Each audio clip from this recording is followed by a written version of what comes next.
Hai Keperian, saya Pratita, tutor IPA Biologi kalian. Adik-adik, kalian kan pasti sebelumnya sudah belajar tentang nutrisi dan sistem organ. Kali ini saya akan mengajak kalian untuk membahas salah satu dari sistem organ tersebut, yaitu sistem pencernaan pada manusia. Yuk kita mulai. Oke, sekarang bayangkan jika kamu sedang makan sepotong roti. Apakah kamu bisa membayangkan kira-kira roti tersebut akan tetap berbentuk roti ataukah akan berubah menjadi bentuk yang lain? Misalnya berbentuk seperti bubur, ya. Terus kemudian apakah kamu bisa membayangkan apa yang terjadi pada roti tersebut jika memang ada perubahan? Nah, dengan memahami pencernaan sebagai suatu sistem, maka kamu akan bisa menjawab pertanyaan-pertanyaan tersebut. Dan pada akhirnya, kamu akan bersyukur betapa Tuhan menciptakan sistem pencernaan kamu dengan sempurna. Nah, pada topik ini, sekarang kita akan membahas dulu tentang jenis-jenis pencernaan. Kita balik lagi ke roti tadi adik-adik ya. Di sini, roti itu ketika kita makan, maka dia akan mengalami beberapa proses. Apa saja itu?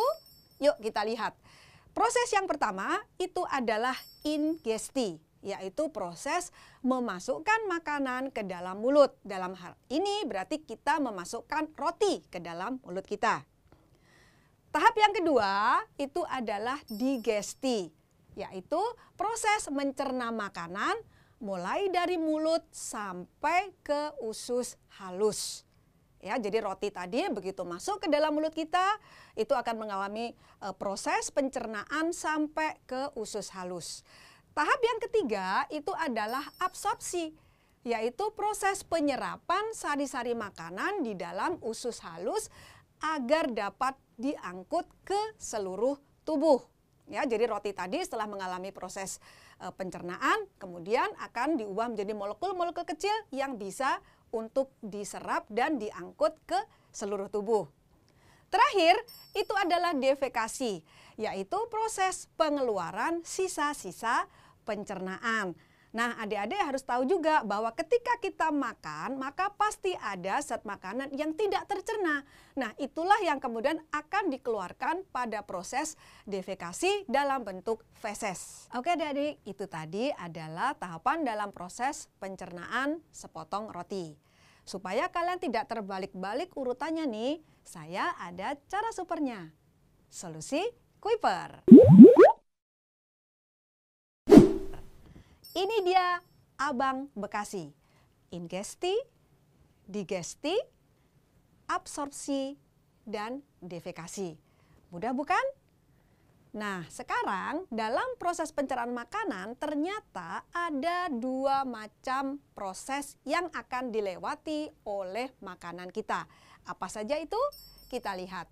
Yang pertama itu adalah pencernaan mekanis, yaitu proses penghancuran bahan makanan dengan cara dikunyah, dicampur, dan diremas. Proses yang kedua itu adalah pencernaan kimiawi, yaitu proses penghancuran bahan makanan dengan bantuan enzim pencernaan. Kita lihat gambar berikut ini. Nah, jadi adik-adik makan roti tadi, roti yang berukuran besar akan dikunyah ya, akan dikunyah di dalam mulut dengan bantuan gigi, lidah ya, sampai menjadi butiran kecil roti. Nah, ini adalah proses pencernaan mekanis. Kemudian di dalam mulut juga terdapat enzim pencernaan yaitu petialin. Di sini butiran roti ya, butiran roti itu kan mengandung zat namanya amilum. Nah, molekul amilum itu dengan bantuan enzim yang ada di dalam mulut kita itu akan diubah menjadi molekul glukosa. Nah, proses inilah yang disebut dengan pencernaan kimiawi. Oke adik-adik, untuk melakukan semua proses pencernaan ini tentunya kita membutuhkan organ-organ pencernaan. Nah, apa sajakah itu? Kita akan bahas pada topik selanjutnya.